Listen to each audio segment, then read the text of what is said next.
puji dan syukur kepada Allah Subhanahu wa taala karena siang hari ini kita sempat hadir di tempat ini untuk menghadiri presentasi dari Ibu Sulfiati sebagai penyelenggara di tugas modul 1.4 tentang budaya positif. Salam dan salawat kami panjatkan kepada Nabi Muhammad SAW sebagai Mustul Hasanah yang menjadi kepada kita semua.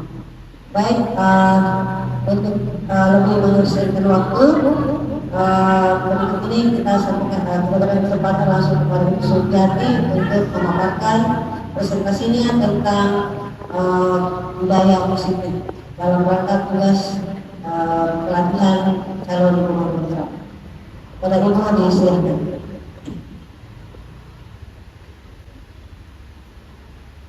Terima kasih Ibu Moderator, Ibu Haji Retnawati SPT MPD.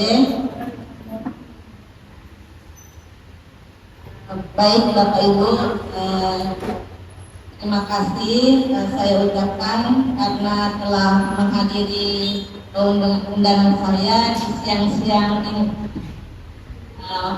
Jadi yang kita mau laksanakan di sini adalah aksi nyata modul TV1.4 mengenai budaya positif. Jadi budaya positif ini ada konsep inti. Yang pertama itu adalah perubahan paradigma belajar, kemudian ada yang disebut dengan disiplin positif, kemudian nilai-nilai kebajikan, kebutuhan dasar manusia, kemudian motivasi perilaku manusia, kemudian posisi kontrol guru, kemudian keyakinan kelas, dan terakhir itu adalah segitiga restitusi. Nah, paradigma dengan pembelajaran dengan paradigma baru. Pembelajaran dengan paradigma baru merupakan pembelajaran yang dilakukan berdasarkan prinsip pembelajaran berdiferensiasi, sehingga peserta didik belajar sesuai kebutuhannya berdasarkan tahap perkembangan sesuai teori psikologi modern untuk mewujudkan profil pelajar Pancasila. Ada 6 dimensi profil pelajar Pancasila. Ada yang tahu? Bernalar kritis, bergotong royong, mandiri, kreatif, berkebijakan global, beriman dan bertakwa, serta berakhlak mulia. Nah, yang berikutnya adalah miskonsepsi tentang teori kontrol. Jadi di sini ada ilusi guru mengontrol murid.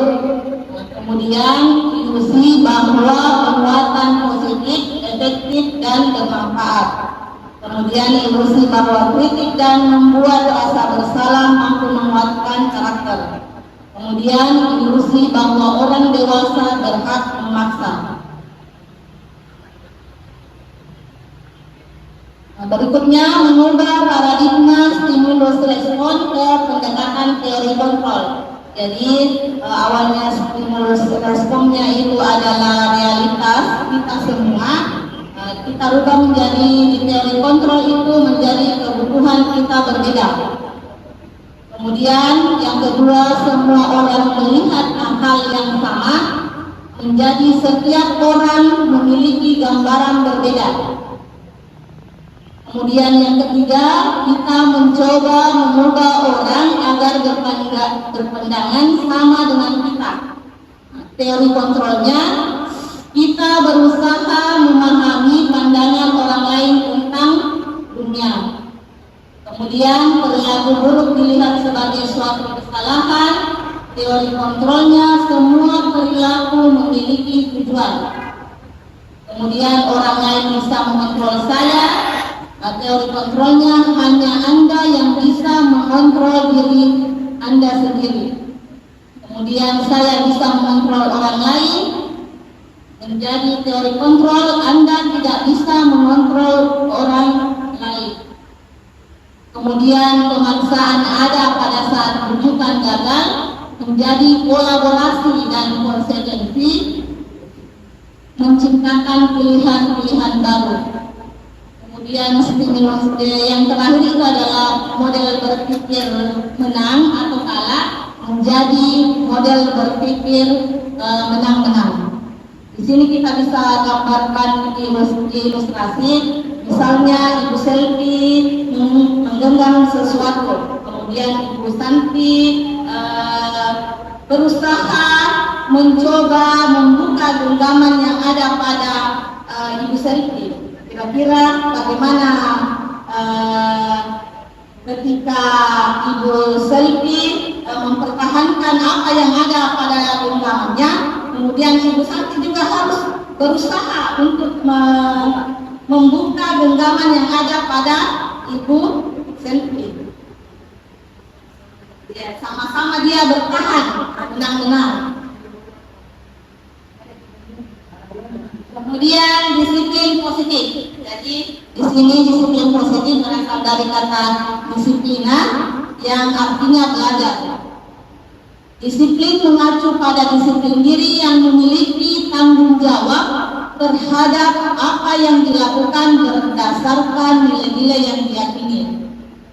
Disiplin positif merupakan salah satu cara penerapan disiplin yang bertujuan untuk menumbuhkan kesadaran serta memberdayakan peserta didik tanpa imbalan penghargaan atau reward, ancaman atau hukuman. Jadi sebagai pendidik, tujuan kita adalah menciptakan peserta didik yang memiliki disiplin diri sehingga mereka berperilaku mengacu kepada nilai-nilai kebajikan universal dan memiliki motivasi intrinsik dalam perubahan perilaku yang ke arah yang lebih baik. Jadi itu pengertian mengenai disiplin positif. Nah, nilai-nilai kebajikan, nilai yang disepakati bersama lepas dari suku bangsa, agama, bahasa maupun latar belakangnya. Jadi di sini ada contoh nilai kebajikan. Profil pelajar Pancasila yang dimensinya itu ada dimensi, jadi itu nilai-nilai kebajikannya.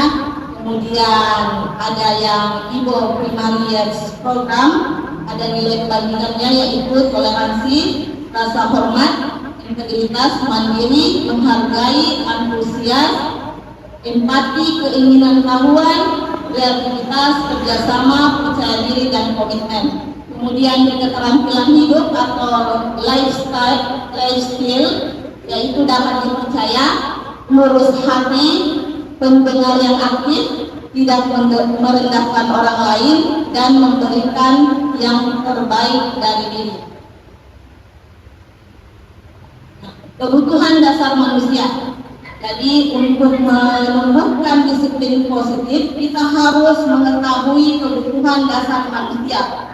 Jadi kebutuhan dasar manusia itu adalah segala sesuatu yang kita lakukan untuk mendapatkan apa yang kita inginkan. Seluruh tindakan yang kita lakukan memiliki tujuan tertentu, dan semua usaha terbaik yang kita lakukan adalah dalam rangka agar kebutuhan dasar kita terpenuhi dengan baik. Jadi ada lima kebutuhan dasar manusia. Yang pertama itu adalah bertahan hidup. Dia meliputi makanan, pakaian, tempat tinggal, keamanan, dan kesehatan. Kemudian yang kedua itu adalah kasih sayang dan rasa diterima. Berarti rasa diterima, dipedulikan, berbagi, bekerja sama, menjadi bagian dalam kelompok.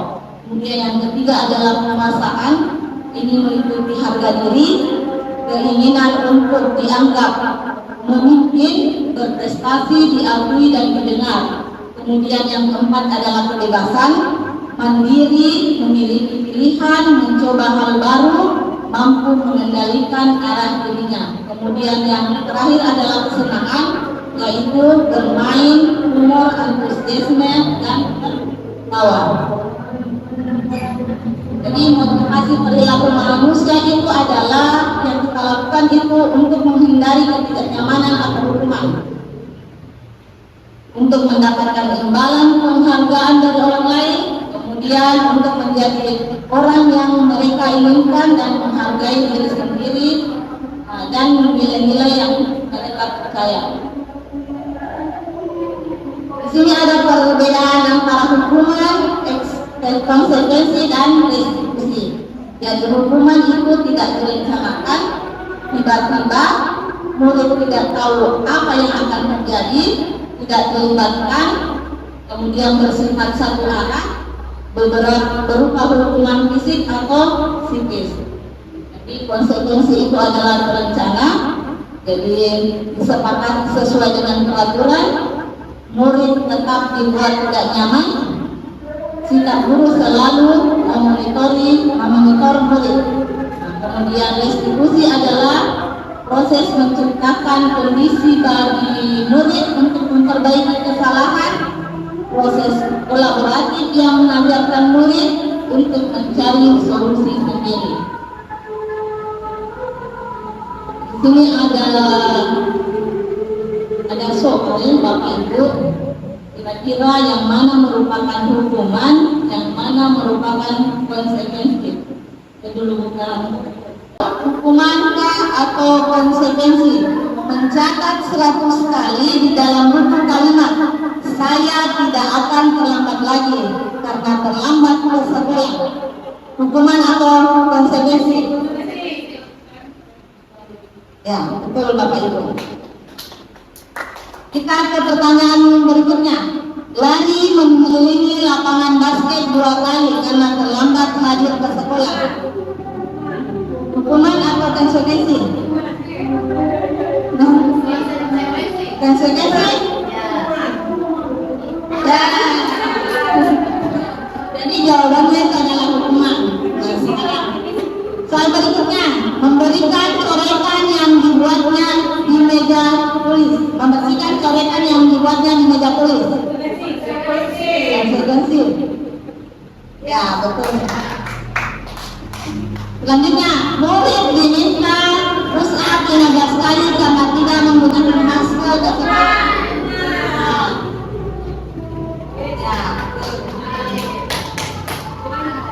Selanjutnya, menggantikan kertas tugas teman yang telah dicoret-coret.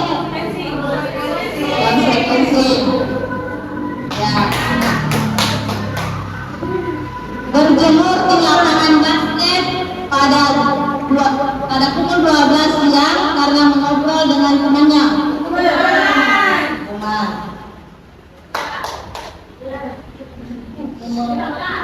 Murid diminta bertelanjang kaki sepanjang hari karena tidak menggunakan sepatu warna hitam sesuai peraturan sekolah.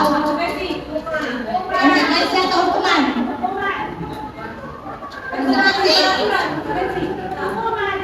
Hukuman atau konsekuensi?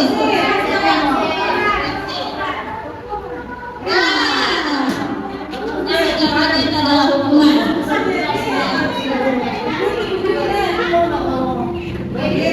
Berdiri di depan kelas sambil mengangkat kaki satu karena tidak bisa menjawab pertanyaan.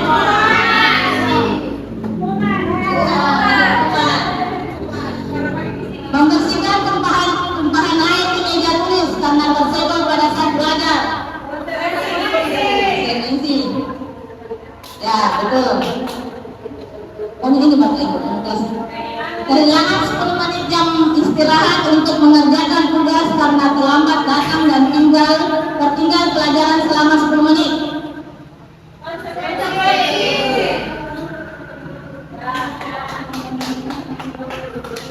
Duduk di bangku di pinggir lapangan pada jam istirahat, tidak diizinkan bermain oleh guru tiket karena mencederai teman saat bermain di lapangan.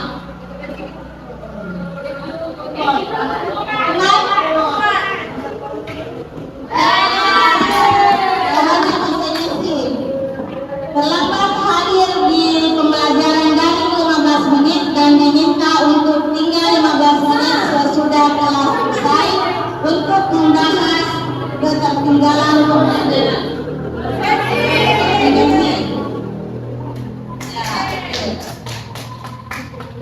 Lari mengelilingi lapangan basket 2 kali karena terlambat 10 menit untuk pelajaran PJK. Hukuman?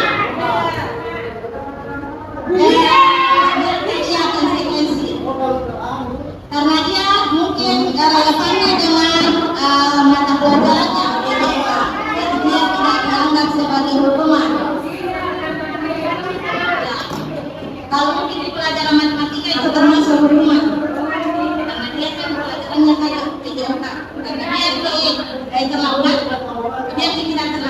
dipuji juga ya. Membersihkan WC sekolah dengan mengatakan WC kawannya. Oke. Jadi benar tadi.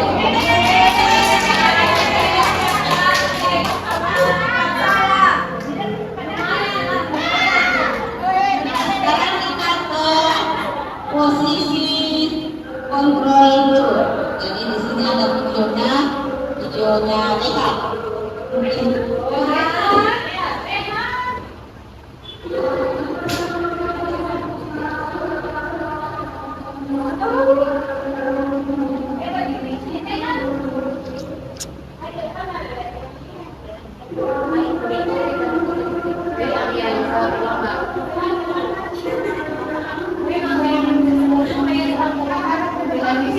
Jadi ini ada 5 posisi kontrol dulu, ada yang hukum, membuat rasa bersalah, teman, pemantau, manajer. Jadi ini kata-katanya ketika kita diangkat sebagai hukum, patuhi aturan saya atau awas. Kamu selalu saja salah, selalu, pasti, selalu, dan terakhir selesai. Tapi ini kita masuk ke posisi kontrol dulu sebagai penghukum.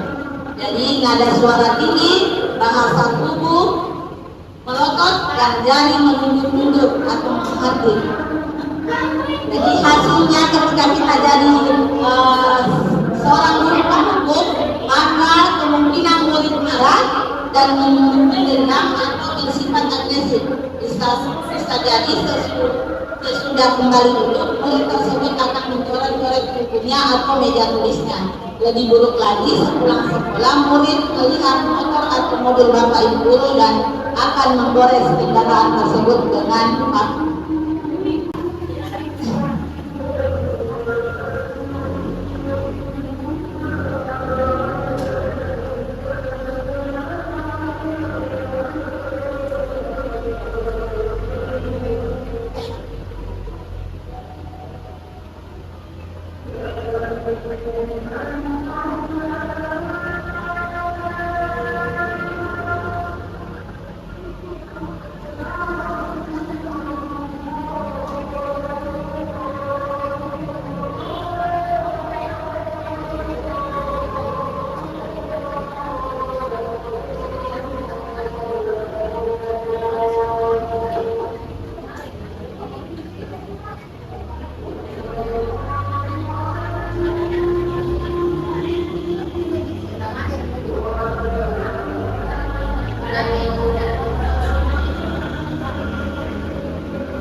Kenapa saya harus pilih lawan basket, Bu?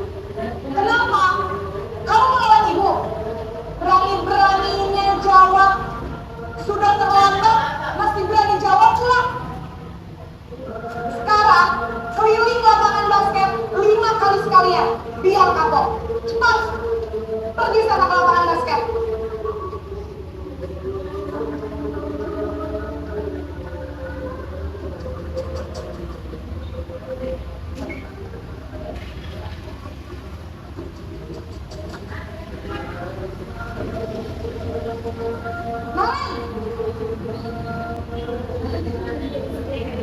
Selamat pagi, Bu.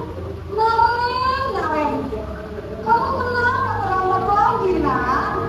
Ya Tuhan, Naren, kamu senang ya bikin ibu susah ya? Kalau kamu terlambat lagi, nanti ibu yang ditegur bapak kepala sekolah, nak. Disangka ibu tidak bisa membina kamu. Duh, gimana ini? Maaf, Bu. Duh, Gusti Naren, kamu suka ya kalau ibu ditegur bapak kepala sekolah? Terus, sekarang ibu harus tulis apa ini di buku absen? Ini kamu sudah sering terlambat loh. Ibu harus apa coba? Maaf, Bu. Maaf sekali. Ya sudah, lain kali jangan bikin ibu susah lagi ya nak ya. Ibu tidak akan kuat lagi kalau kamu begini terus. Bisa jantungan kalau ibu tegur bapak kepala sekolah.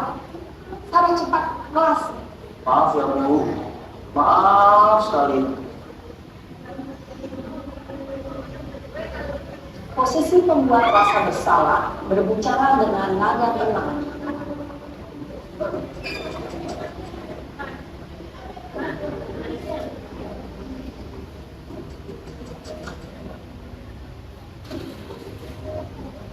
Naren,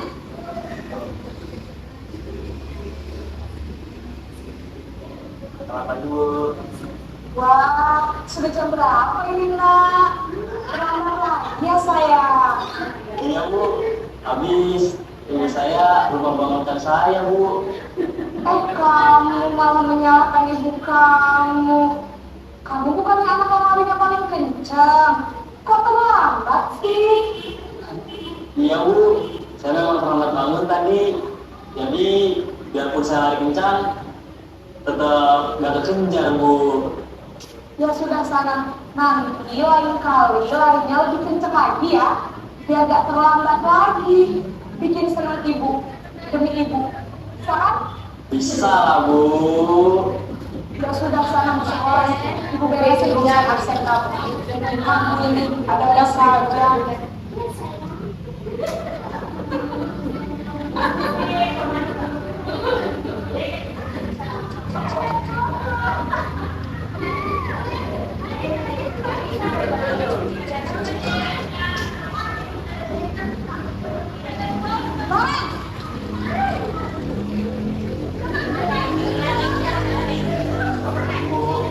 Naren, apa peraturan sekolah kita tentang jam berapa kita harus masuk sekolah, nak? Kita harus di sekolah jam 7, Bu.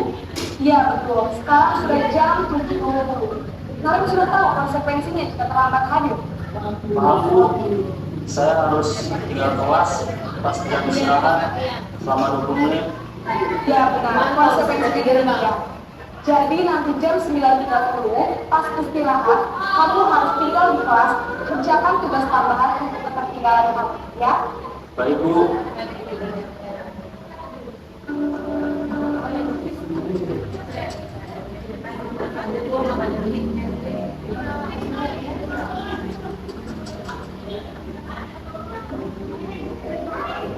Naren,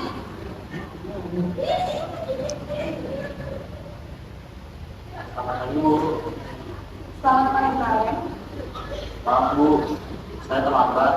Ya, sekolah masuknya jam 7, sekarang sudah jam 7.20.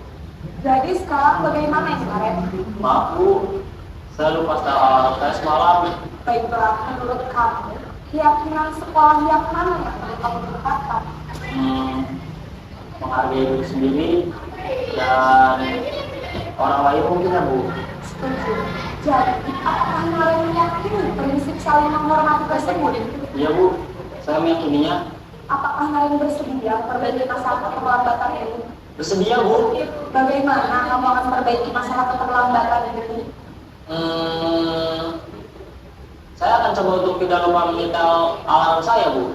Baik, kalau Naren lupa menyetel alarm di rumah, ada orang yang kira-kira bisa bantu mengingatkan tidak? Ada Bu, kata saya, Kak Emma. Ada lagi selain Kak Emma? Selain Kak Emma, ada ibu saya. Baik, jadi yang mengingatkan Naren adalah Kak Emma dan Kamu. Kira-kira akan mulai start alarm kapan Naren? Setelah pulang sekolah, akan segera saya lakukan. Baik, jadi Naren akan setel alarm untuk bangun besok pagi dan akan diingatkan oleh kakak dan ibunda Naren ya. Ada lagi yang mungkin perlu dilakukan Naren agar tidak terlambat bangun lagi? Tidak ada Bu. Baik Naren, terima kasih untuk kerjasama kamu. Sekarang kamu perlu kembali ke kelas untuk belajar. Baik Bu, terima kasih. Jadi dari 5 posisi kontrol, semua guru itu harus menjadi posisi kontrol manajer. Minimal kita jadi posisi pemantau. Tapi yang mungkin saya dari 5 posisi kontrol itu saya baru sampai kepada tahap pemantau. Sekarang kita masuk ke restitusi, segitiga restitusi.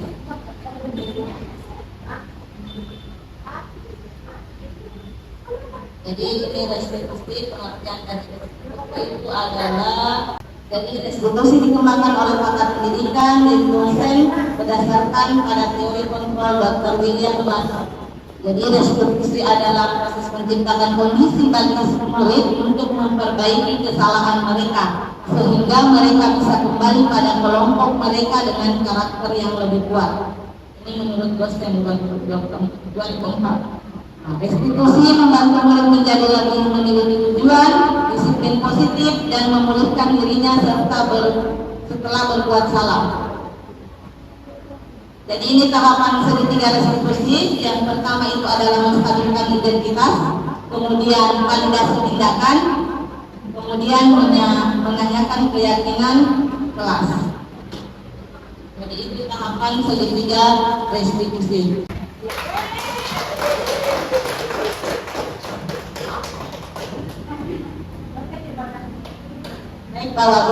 Bapak Ibu, itulah pemaparan tentang destinasi budaya positif modul 1.4. Ada tanggapan atau pendapat dari peserta?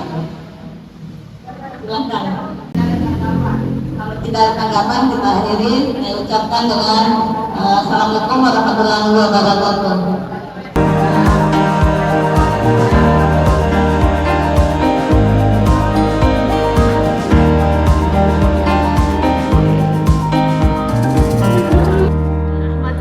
Wabarakatuh.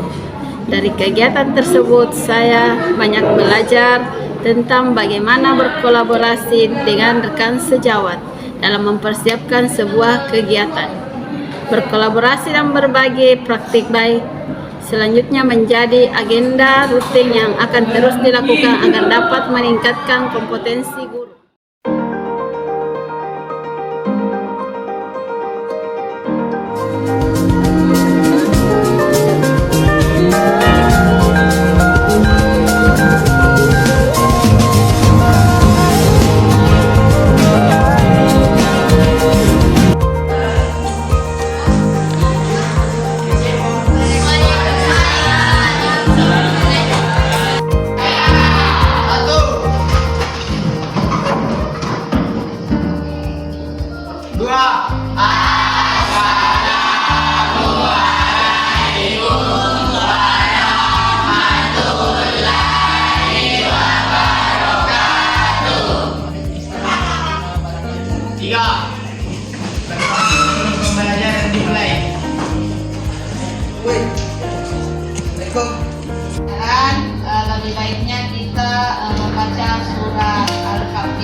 Yang ready.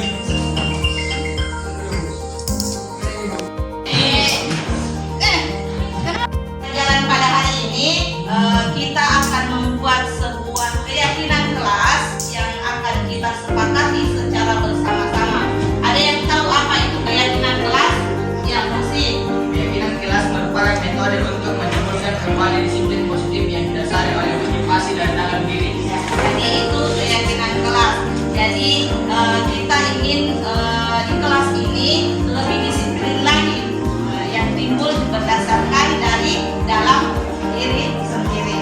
Jadi di sini saya mau bagikan kertas untuk kita kalian tulis keyakinan kelas yang seperti apa yang kalian inginkan.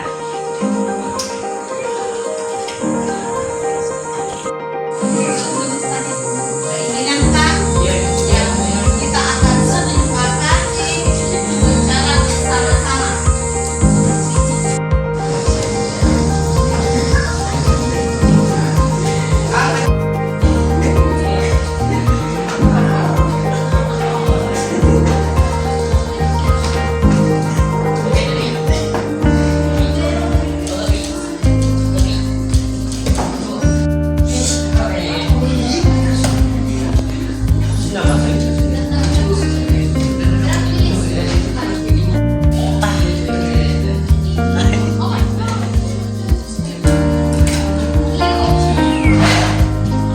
Yang satu bisa dekat di sini.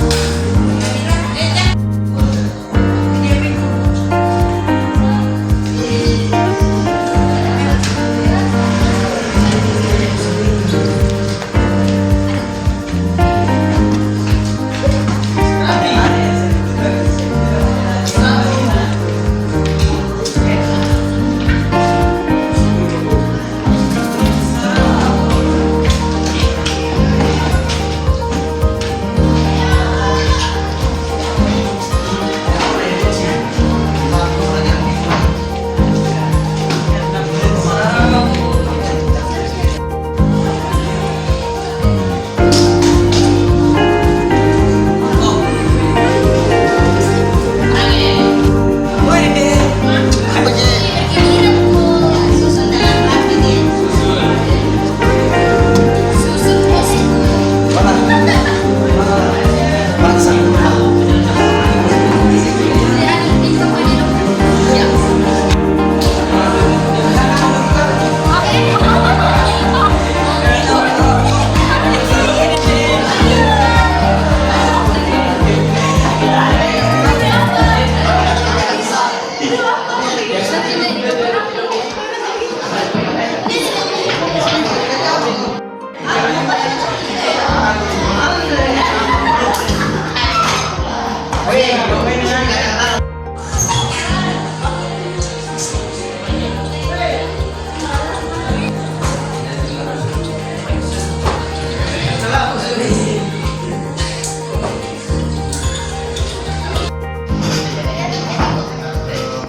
Pertama, rapi dalam kelas, menjaga kebersihan kelas.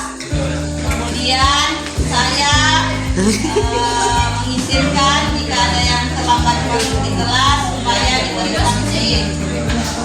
Kemudian tidak ribut, tidak bermain HP pada saat pelajaran.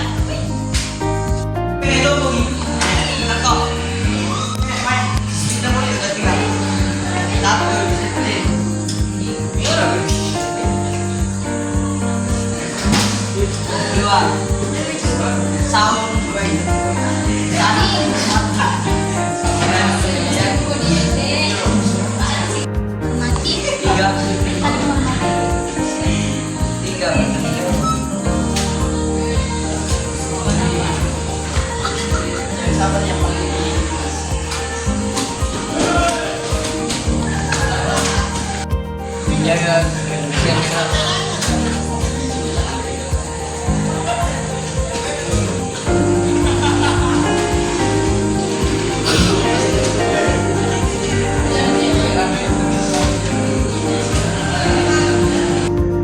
Dilarang pecahan saat pelajaran dimulai.